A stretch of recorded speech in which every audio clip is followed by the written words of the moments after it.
प्रसाद जी, प्रकाश किसान जी, मुन्ना लाल बेबी जी, कांग्रेस पार्टी के और समाजवादी पार्टी के हमारे सब नेता और कार्यकर्ता, आप सबका यहाँ बहुत बहुत स्वागत। मैंने पूरी टीम को यहाँ पे एक साथ खड़ा कर रखा है। अखिलेश के साथ जब हमने ये गठबंधन किया, समाजवादी पार्टी और कांग्रेस ने, मैंने, अखिलेश ने, मोदी जी का चेहरा बदल गया।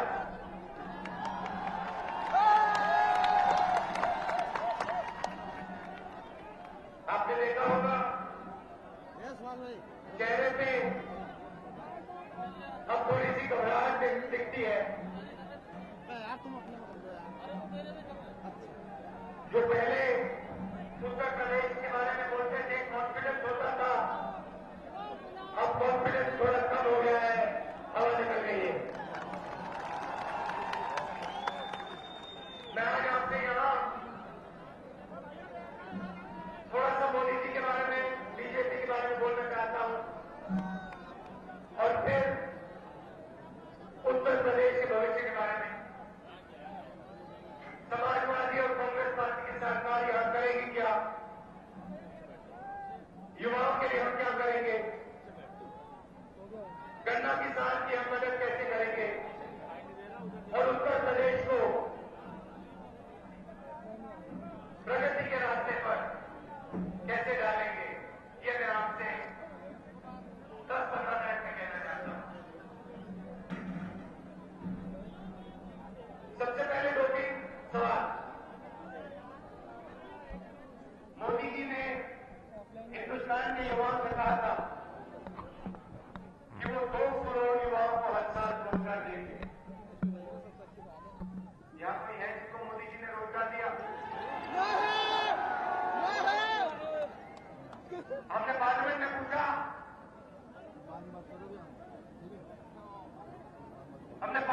पूछा, कि मोदी जी ने मेक इन इंडिया की बात की, बहुत बड़ा बफर शेयर दिया, वो टीवी में आता है, इंटरनेट में आपको दिखाई देगा मेक इन इंडिया वाला बफर शेयर। हमने उनके मंत्रियों से पूछा राज्यसभा लोकसभा में कि भैया बफर शेयर में कितने युवाओं को रोजगार दी? मेक इन इंडिया का प्रोग्राम जिसका ये निशान बफर शेयर है, उसके माध्यम से कितने युवाओं को पिछले 2 साल में रोजगार मिला? नरेंद्र मोदी जी के मंत्री कहते हैं इस साल की नहीं बताई, 2 साल पहले की बताई। 2 करोड़ वायदा था, पूरे हिंदुस्तान में 1 लाख युवाओं को हमने रोजगार दिया। कहां 2 करोड़? पूछ ले क्या करना। 2 करोड़ का झूठ, कहां 1 लाख की सच्चाई? फिर हमने उनसे कहा कि ऐसे करिए, आपने 2 साल पुरानी बात बताई, आज की बात बताइए। इस साल मेक इन इंडिया के बफर शेयर ने कितने युवाओं को रोजगार दिया? मोदी जी के मंत्री कहते हैं इस साल पूरे हिंदुस्तान में मेक इन इंडिया के बफर शेयर ने 1 युवा को भी रोजगार नहीं दिया। क्या करूं बताओ? इस साल 7 साल में सबसे ज्यादा बेरोजगारी हिंदुस्तान में है। बफर शेयर के मुंह से चूहे की भी आवाज नहीं निकलती है।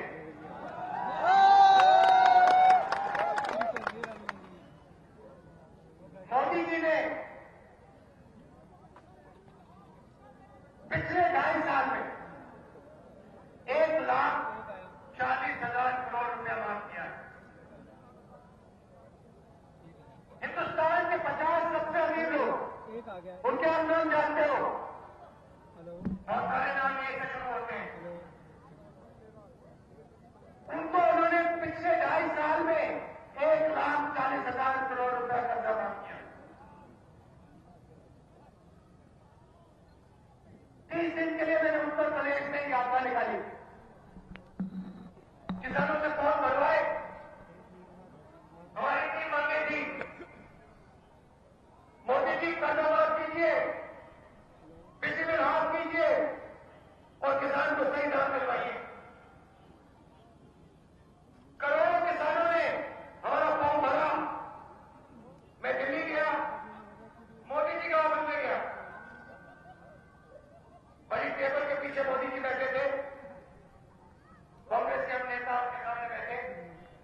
आप ऐसे करिए,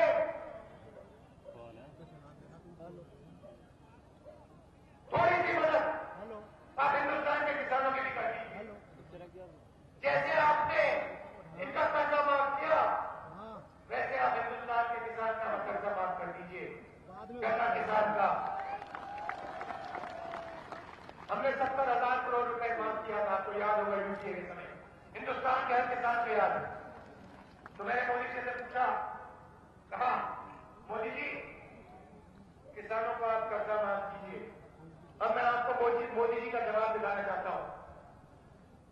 मैं उस तरफ बैठा हूं जहां आप हो, यहां पर बहुत बड़ी मेज, मोदी जी यहां बैठे हैं।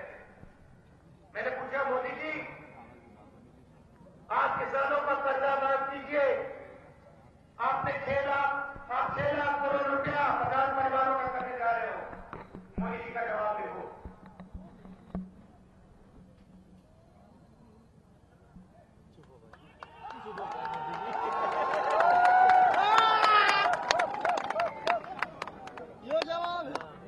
मुझे एक शब्द नहीं निकला, हासिल होते किसान की मदद करूंगा, किसान की जिंदगी बदलूंगा, मगर समय आता है, बारिश गिरता है, ओला गिरता है, मोदी जी कहते हैं मुआवजा नहीं मिलेगा। अपने मंत्री से कहते हैं इनका बोनस काट दो, इनको बोनस की कोई जरूरत नहीं है।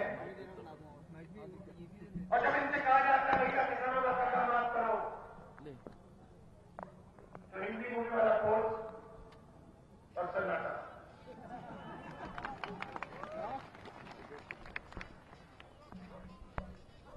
फिर कहते हैं 8 नवंबर को टीवी पे आते हैं, कहते हैं मित्रों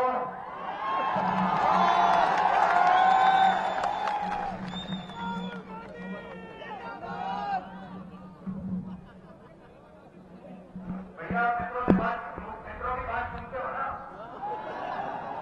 आप मित्रों को अपनी मन की बात ही करते रहते हो, मन की बात ही बताए रहते हो, उनकी भी तो सुनते हो ना। मोदी जी भी सुनते हो, मोदी जी सब बताते हैं। मित्रों सुनो, मेरे मन में एक बात है, मैं तुम्हें बताना चाहता हूं। मित्रों अपने जेब के अंदर देखो, बटुआ होगा उसको खोलो, पूरा हिंदुस्तान में बटुआ खोला, किसी के पास 1,000 रुपए, 2,000 रुपए, 500 रुपए। मित्रों किसानों मजदूरों अपनी जेब में देखो, तुम्हें वहां पे 500 रुपए का नोट, 1,000 रुपए का नोट दिखाई देगा। मुझे एक नया आइडिया आया है, तुम्हारे जेब में जो ईमानदारी का पैसा है, जिससे तुम बीज खरीदते हो,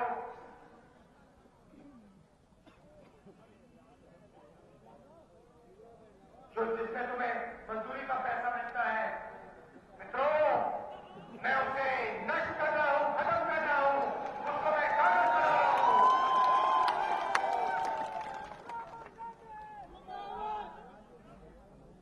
उसको मैं कागज में बदल रहा हूं। मित्रों जाओ बैंक के सामने खड़े हो जाओ,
वहां भोजन हो रहा था, मेरे साइड में बैठा था।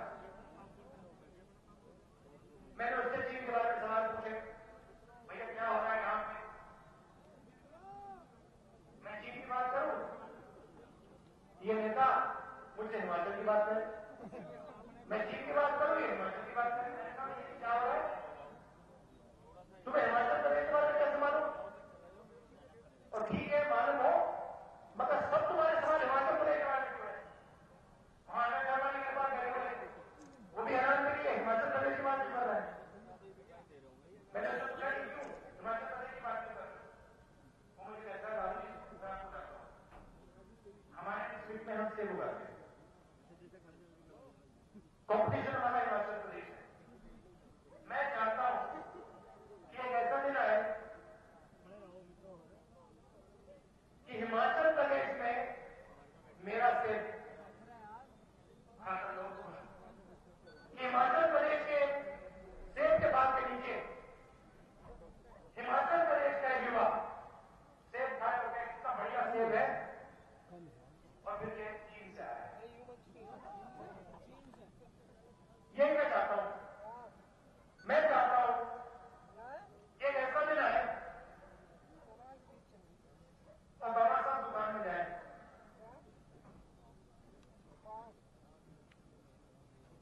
और बाबा साहब दुकान में जाए और वहां कॉफी खरीदे, और टॉफी खाए क्या है, बहुत मीठी टॉफी है, कहां से आई, और उसके ऊपर लिखा हो मेड इन उत्तर प्रदेश।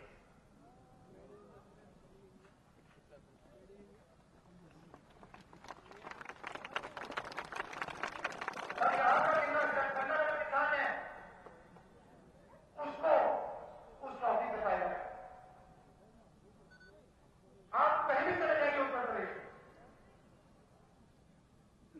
आप कानपुर चले जाइए, आपको लेकर की तस्वीर मिल जाएगी, मुरादाबाद, ब्रास, आम खाना है लखनऊ, अमरूद खाना है इलाहाबाद, सब कुछ है आपके पास। प्रतापगढ़ का आंवला, ये बोला जयपुर का मिर्च,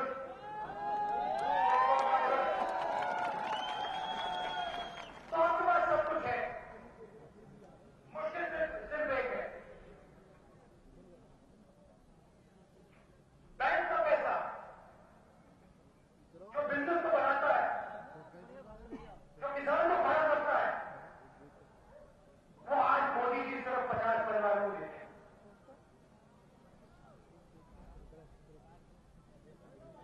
हमारा तरीका दूसरा होगा, हम उत्तर प्रदेश को दुनिया की फूड फैक्ट्री बनाना चाहते हैं, उत्तर प्रदेश को दुनिया की फैक्ट्री बनाना चाहते हैं, जहां जहां मोदी जी 50 परिवारों को बैंकों देते हैं और 6 लाख करोड़ रुपए देते हैं, हम उत्तर प्रदेश में करोड़ों युवाओं को पकड़ेंगे और कहेंगे भैया इधर आओ,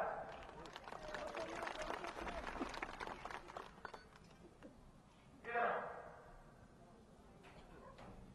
छोटी सी फैक्ट्री खोलो, कानपुर में लेदर की, मुरादाबाद में ग्लास की, लखनऊ में फूड प्रोसेसिंग प्लांट खोलो, हम आपको पूरा पैसा देंगे, बैंक लोन देंगे। एक काम करना, अपनी फैक्ट्री में 100-200 लोगों को रोजगार देना,